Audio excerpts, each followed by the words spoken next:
지난 주일에 여름성경학교 교사로 수고하신 선생님들을 위로하기 위해서 교회에서 작지만 식사 제전을 해드렸습니다.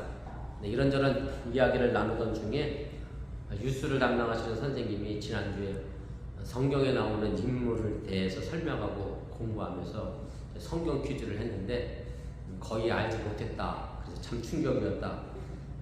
본인이 주일학교 때 그 아이들을 가르치면서 성경 인물에 대해서 그렇게 외우라고 시켰는데 그때는 곧잘 하더니 지금 왜 다 잊어먹었는지 모르겠다. 그런 말씀을 하셨습니다.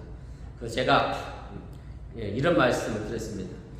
요즘 뉴스는 자기 친구들 이름인 존, 모세스, 아이자, 에스더, 폴, 데이비스는 아는데 누군 모르냐면 요한, 모세, 이사, 야고보, 바울, 다윗을 모르는 시대가 됐다. 그런 말을 했습니다. 그렇다고 해서 교회에서 성경을 가르치지 않아서 생긴 문제는 아닌 것 같고요. 성경을 가르치지만 그것을 이해하고 받아들이는 능력이 많이 부족한 부분도 있지 않을까, 그런 생각을 제가 해보게 됩니다. 이것은 비단 미국에 살고 있는 한인 2세만의 문제는 아닙니다. 지금은 읽는 시대가 아니라 보는 시대가 되어 있다 보니 이 땅에 살고 있는 모든 사람들의 문제이기도 하고요. 다시 말씀드리면 글을 읽지 못하는 것이 아니라 그 내용을 이해하지 못하는 경우가 너무 많은데 이런 시대의 성경을 또 자녀들에게 어떻게 가르쳐야 할지가 심각한 도전일 수밖에 없습니다. 이 문제는 지금 이 시간에 예배를 드리는 우리의 문제이기도 합니다. 무슨 말씀인가 하면 요즘은 교회 가면 어느 교회든 화면을 통해서 다 성경도 보여주고 찬송가도 보여주고 처음 생겼을 때만 해도 이 교회는 앞서가는 교회구나, 뭔가 신식이구나, 좋아 보인다 그랬는데 오히려 점점 이것이 교회의 폐해로 다가오는데 뭔가 하면 교회 와서 성경책을 펼칠 일도 없고 찬송가를 펼칠 일도 없고 그러니 교회에서도 안 펼치는 성경책을 집에서는 당연히 많이 보실 거라 저는 확신하지만 그런 시대가 됐음을 이제 부정할 수 없는 그런 시대가 됐다라고 하는 얘기입니다. 최근 어느 고등학교 2학년 교실에서 실제로 있었던 일이라고 하면서 인터넷에 이런 글이 하나 올라왔습니다. 교사가 고등학교 2학년 여학생에게 이렇게 칭찬을 했다는 거예요. 너 참 이지적이구나 이렇게 칭찬했더니 이 여학생이 그걸 듣고 막 불쾌하면서 화를 냈다는 거야. 그래서 제가 오늘 일부 유스 애들에게 물어봤어. 이지가 뭘로 들리니? 그랬더니 이지가 이지로 들리더만요. 이성과 지혜를 가지고 행동하고 판단하는 그 이지적이 영어 이지만 생각해서 난 참 쉬운 여자구나 이렇게 생각해서 화를 냈다는 묻지 못할 얘기가 한국 사회에 실제로 있다고 합니다.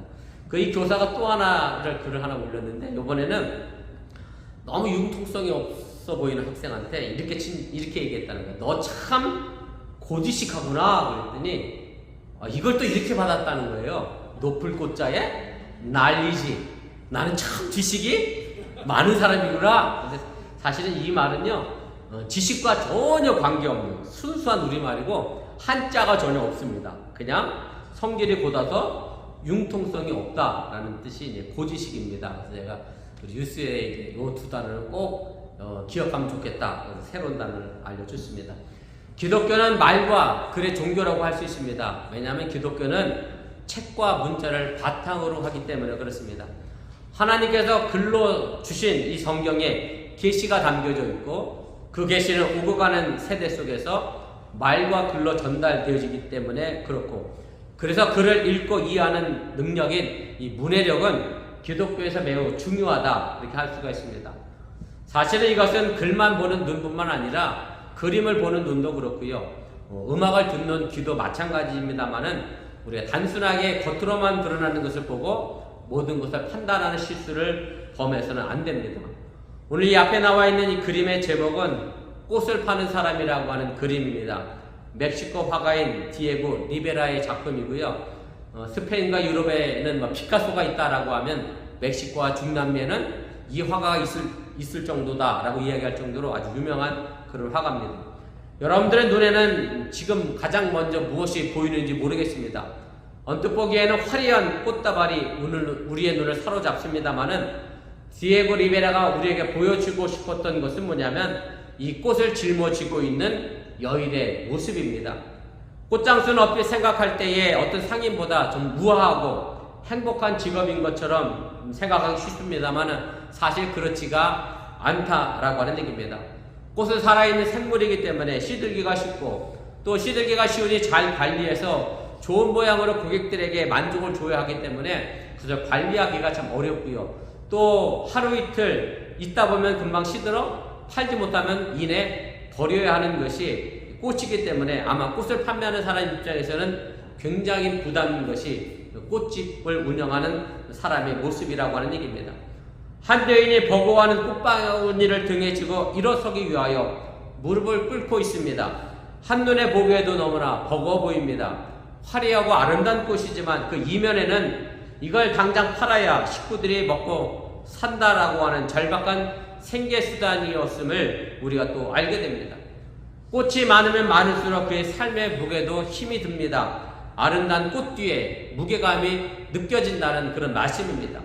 돈을 벌어야 하기 때문에 가장 낮은 곳에서 그녀는 지금 무릎을 꿇고 있는 것으로 그림을 표현하고 있다라고 하는 얘기입니다. 살아가기 위하여 우리는 여러 가지 형태의 삶의 무거운 짐을 가지고 있습니다. 아버지에게는 가장의 무게가 있고 엄마에게는 육아의 문제뿐만 아니라 또 직장을 다니는 우리 어번께 많은 성도들이 있기 때문에 또 육아와 직장을 함께 해야 하는 정말로 힘들고 어려운 무거운 짐이 있고 공부하는 사람들에게는 학업이라고 하는 또 무거운 짐도 있고 물론 서로가 지고 있는 이 짐이 제일 크다라고 생각하고 싶습니다만은 그래서 남을 돌아볼 여유가 없는 삶을 지금 우리가 살아가고 있음도 우리가 보게 됩니다. 이 그림을 그린 이 화가는 이 무거운 짐을 지고 있는 삶의 여정을 살아가는 여인이 결코 혼자가 아님을 보여주려고 이 그림을 그렸습니다. 이 그림은 여기가 끝이 아니라 좀 더 자세히 들여다보면 그 여인의 무릎 꿇은 것 옆 사이로 두 발이 보이고 꽃 위로는 다리 아닙니다. 머리가 없으신 것 같아요. 사람의 머리인데 머리카락이 없어서 대머리이신 분 같습니다. 누군지 모르지만 대머리인 거로 봐서는 남자일 수도 있겠네요. 어쨌든 이 꽃바구니를 뒤에서 뒷받침하고 있는 그런 모습을 그렸고 그래서 꽃을 파는 여인을 돕고 있는 그 어떤 사람이 있음을 오늘 디에고 리베라고 하는 화가는 우리에게 알려주고 있습니다. 그래서 화가는 이 화려한 인생 같은 꽃 같은 삶이지만 그 이면에는 우리에게는 무거운 삶의 현실이 존재하고 그 삶의 현실은 우리가 홀로 지고 가는 것이 아니라 우리를 돕고 있는 하나님의 손길을 표현하고 있다고 하는 사실을 여러분들이 깨달으시길 바랍니다. 오늘 본문은 출애굽기 서론입니다. 이스라엘 백성들이 왜 출애굽을 할 수밖에 없었는지를 보여주는 그런 내용입니다. 오늘 본문이 우리에게 전해주고자 하는 표면적인 이유는 아주 간단하게 이집트의 새로운 왕이 됨으로 해서 요셉을 알지 못해서 이스라엘 민족의 수적 증거와 더불어서 번성을 두려워하여 학대하고 박해하는 것으로 그렇게 되어 있습니다. 그러나 이 모든 박해는 하나님이 이스라엘 공동체를 구원해서 젖과 꿀이 흐르는 가나안 땅에 이르게 하시려고 하는 놀라운 계획 속에서 이루어진 것이라는 말씀입니다. 그래서 단순하게 하나님의 백성이 왜 이집트에서 박해받고 고생하느냐만을 볼 것이 아니라 하나님의 구원자 모세를 통해서 어떻게 이스라엘 백성들을 이끌어요 죄송합니다. 가나안 땅에 이르게 하실지를 볼 수 있는 그런 믿음의 눈을 우리가 가져야 한다는 그런 말씀입니다. 제가 지난주에 설교했던 것처럼 요셉이 이집트의 총리로 있으면서 그 형제들과 아버지를 이집트로 모셔오게 됩니다. 고센 땅이라는 곳에 정착을 하게 되는데 그리고 이곳에 정착한 야곱의 식구들이 이렇게 기록이 됩니다. 우리 창세기 46장 우리 27절 말씀인데 함께 읽겠습니다. 시작.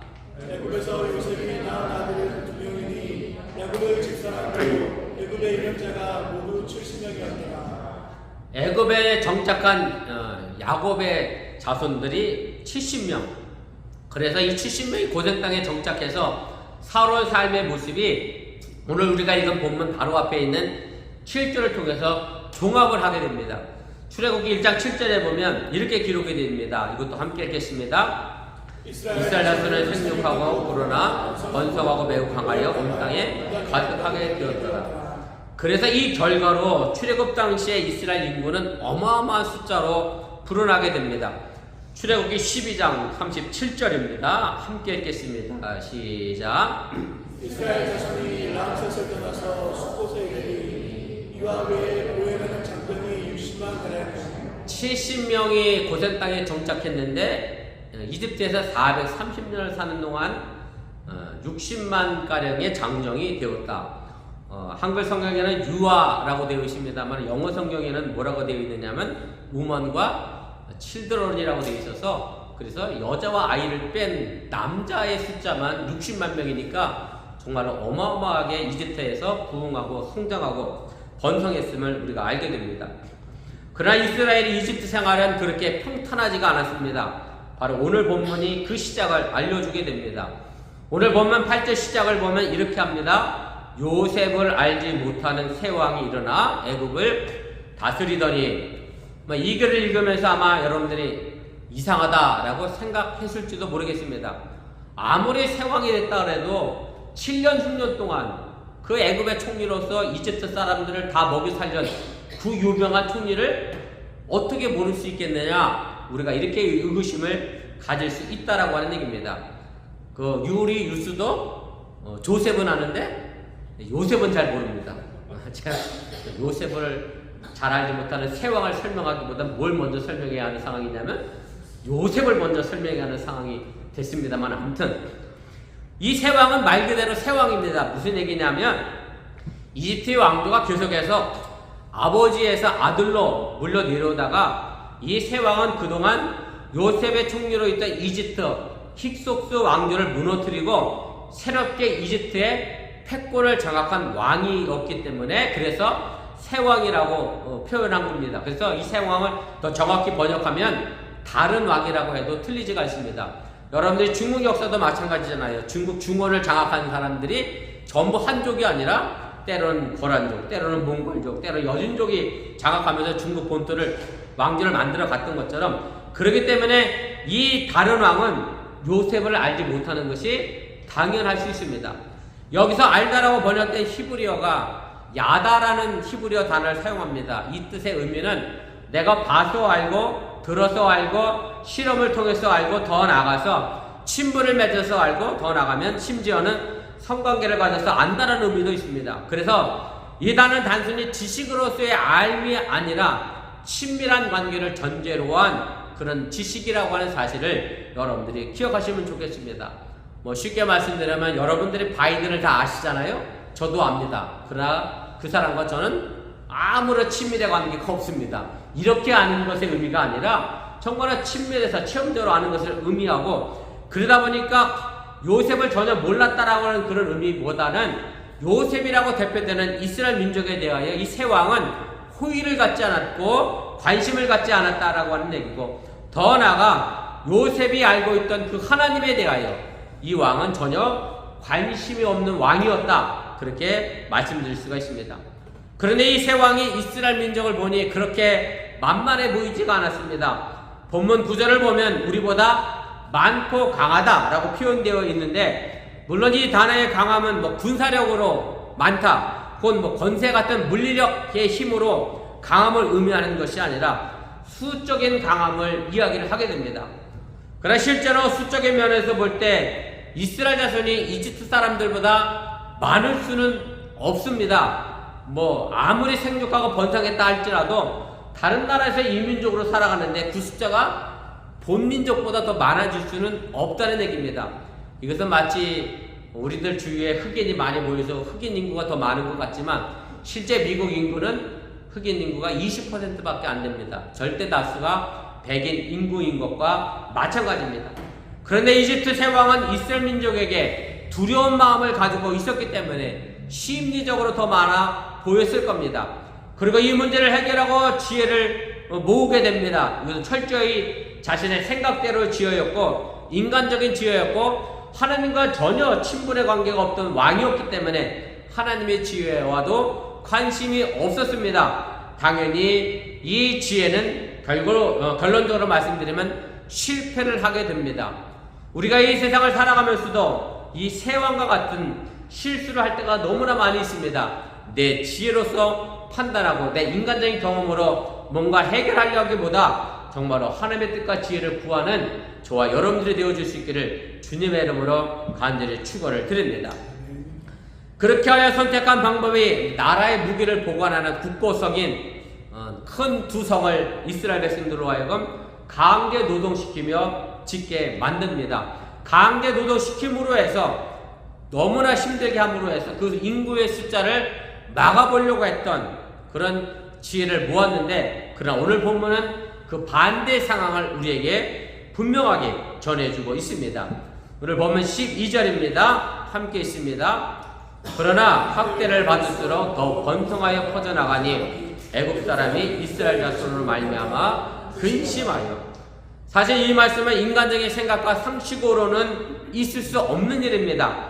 학대를 받으면 당연히 위축되어지고 작아져야 하는데 오히려 더 번성했다라고 성경은 기록을 합니다. 비록 이집트와 바로가 학대라고 하는 수단을 통해서 하나님의 역사를 막아보려고 했지만 이스라엘 자손들의 번성하는 일은 전능하신 하나님께서 이루시는 일이기 때문에 아무런 영향도 줄 수 없었음을 이 본문의 말씀은 분명하게 우리에게 선언해주고 있습니다. 오늘 이스라엘 백성들이 이집트에서 당면한 이 문제는 지금 이 시대를 살고 있는 우리의 삶에도 그대로 적용이 됩니다. 무슨 말씀인가 하면 지금의 세상이 바로 이집트 노예 생활과 다를 바가 없다는 그런 말씀입니다. 제가 이렇게 표현하면 내가 무슨 노예된 삶을 사나 생각하기 쉽습니다만은 제가 그래서 유스 애들에게도 물어봤어요. 아침에 학교에 일어나기가 너무 즐겁고 행복해서 자발적으로 학교를 가지 그랬더니 자발적으로 가는 친구가 없더라고요. 혜은이가 나를 잘 쳐다보니, 혜은이 아침에 일어나면 직장생활 가는데 너무 즐거워서 막 자발적으로 운전대가 즐겁지? 아니야, 다 힘들어. 억지로 어떻게 보면 끌려가는 인생입니다. 그러다 보니 노예생활과 정말 다르지 않는 생활을 우리가 지금 하고 있다라고 하는 얘기입니다. 또 한편으로는 우리가 이중적인 삶을 살아가면서 하나님의 백성으로서의 삶도 살아내야 합니다. 그러다 보니 이 세상에서 성도가 당하는 고난은 정말로 불가피하게 우리가 만날 수밖에 없는 현실이라고 하는 얘기입니다. 이 세상에 살면서 고난과 고통 없이 살아가는 사람은 한 사람도 없습니다. 물론 예수 믿는 성도라고 해서 예외가 될 수 없다는 말씀입니다. 지난주 금요일 새벽에 제가 새벽 기도를 나오려고 아침에 일어났는데 단체 카톡이 하나 와 있었습니다. 캐나다에서 목회하는 제 5년 후배 목사님인데 그동안 3년 동안 신장암으로 투병하셨는데 감리사님이 새벽 3시에 소천했다고 하는 연락을 받고 인간에 있는 목사님과 더불어서 그 교회를 지금 가고 있는 중이라고 이제 카톡을 남겼습니다. 또 그 교회 장로님 마치 제가 또 언젠가 한번 말씀드렸는데 제 고등학교 2년 선배님이세요. 어떻게 알고 제게 연락을 해서 담임 목사님 투병 소식을 제게 가끔 알려주시고 또 그렇게 카톡으로 이제 주고받았는데 저보다 5년 후배니까 지금 기껏해 이제 딱 50대 쓸까? 뭐 이런 나이. 아직 막내는 고등학생인데 하나님이 너무 일찍 불러 가신 것이 또 사실이기도 합니다. 목사도 암에 걸립니다. 제가 병원에 입원했는데 대장암 때문에 이런저런 얘기 묻잖아요. 8인실이니까 6인실이었나 그때는. 이것저것 물어. 젊은 사람이 암병동에 누워있으니까 궁금한 게 많잖아. 노인네들이 담배를 피니 안 피니 뭐 술을 마시느냐 안 피니 그러더니 결국 직업까지 나와서 그래서 직업은 뭐요? 목사입니다. 그러면 대부분 뭐라고 반응하는지 아세요? 목사도 암에 걸려? 이래. 목사는 암에 안 걸리나? 아무튼 먼저 후배 때문에 우리 집사람이 살아줘서 고마워 뭐 그런 이제 감사 말도 들었습니다만 아무튼 목사도 암에 걸리고 육체 질병도 걸리고 힘듭니다. 그럼 왜 하나님이 저를 그 친구는 데려갔는데 저를 살려내셨는지 그 이유는 정확히 알 수 없습니다만은 지금도 살아있는 동안에 내 생명이 있는 동안에 하나님의 일을 하라고 살려내신 것이라는 확신을 가지고 오늘 여러분들에게 제가 말씀을 전합니다. 그리고 이런 세상적인 질병과 고통 말고도 성도이기 때문에 특별히 당하는 고통이 있습니다. 고난이 있습니다.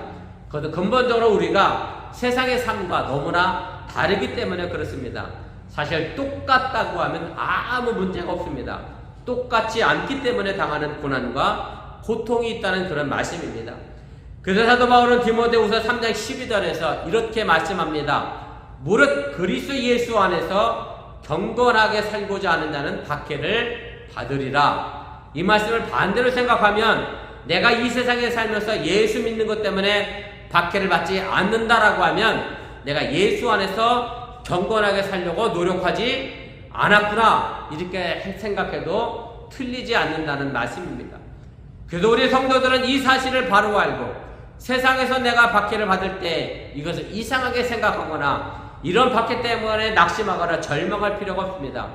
물론 박해를 받았을 때, 물론 제가 암에 걸렸을 때 할렐루야 아니구나 이렇게 즐거워했겠어요? 도저히 그렇게 될 수는 없다 할지라도, 절망과 좌절한다 할지라도, 사람이기 때문에 절망과 좌절할 수 있다 할지라도, 그러나 금방 이내 털고 일어날 수 있기를 주님의 이름으로 간절히 축원을 드립니다. 우리가 당하는 모든 고난의 짐을 나 홀로 지고 가는 것이 아니라 여전히 우리의 등 뒤에서 우리의 모든 고난을 함께 짊어지고 함께 걸어가고 계시는 전능하신 아버지가 계시다고는 사실을 확실히 믿고 담대히 오늘과 내일을 살아낼 수 있기를 주님의 이름으로 축원을 드립니다. 그럼에도 우리에게는 여전히 모든 고난이 있기 때문에 우리가 더욱 담대할 필요가 있습니다. 하나님이 강한 박해도 불구하고 이스라엘 민족을 더 번성하게 하자 이집트의 새 왕은 내가 졌다 그렇게 손들지 않았습니다. 오히려 더 엄한 박해를 하게 됩니다. 본문 13절 14절에서 이렇게 기록을 합니다.